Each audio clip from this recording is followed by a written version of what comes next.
Hello అందరికీ. రాత్రి సమయంలో తులసి ఆకులు కోస్తే ఏమవుతుందో మీకు తెలుసా? ఇది చిన్న విషయం కాదు, శాస్త్రం చెప్పిన పెద్ద రహస్యం.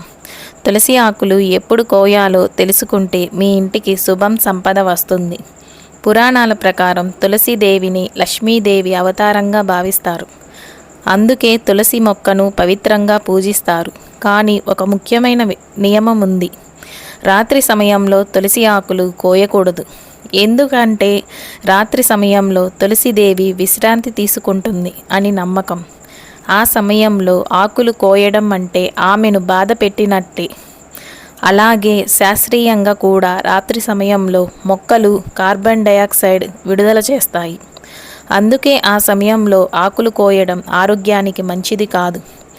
మరి ఎప్పుడు కోయాలి? ఉదయం సూర్యోదయం తరువాత నుండి మధ్యాహ్నం వరకు కోయడం ఉత్తమం. ఈ సమయంలో తులసి ఆకులు శక్తివంతంగా ఉంటాయి. ఏ రోజు కోస్తే మంచిది? సోమవారం, బుధవారం, గురువారం, శుక్రవారం మంచివి. ఆదివారం మరియు ద్వాదశి రోజు మాత్రం కోయకూడదు. పూజ కోసం కోయాలంటే ముందు నమస్కారం చేసి అనుమతి తీసుకొని కోయాలి. ఒక చిన్న కథ. ఒక గ్రామంలో రాము అనే వ్యక్తి ఉండేవాడు. అతను ప్రతిరోజు రాత్రి తులసి ఆకులు కోసేవాడు. కొంతకాలం తరువాత అతని ఇంట్లో సమస్యలు మొదలయ్యాయి. ఒకరోజు ఒక పెద్ద మనిషి చెప్పడంతో అతను ఉదయం మాత్రమే ఆకులు కోయడం ప్రారంభించాడు. అప్పటి నుంచి అతని జీవితం మారిపోయింది. ఇల్లు శుభ్రంగా మారింది. సమస్యలు తగ్గాయి. అందుకే చిన్న నియమాలు పాటిస్తే పెద్ద మార్పులు వస్తాయి.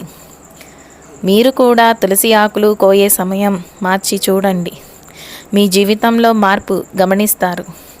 ఈ వీడియో నచ్చితే లైక్ చేయండి, షేర్ చేయండి, సబ్స్క్రైబ్ చేయండి. థ్యాంక్ యూ అండి.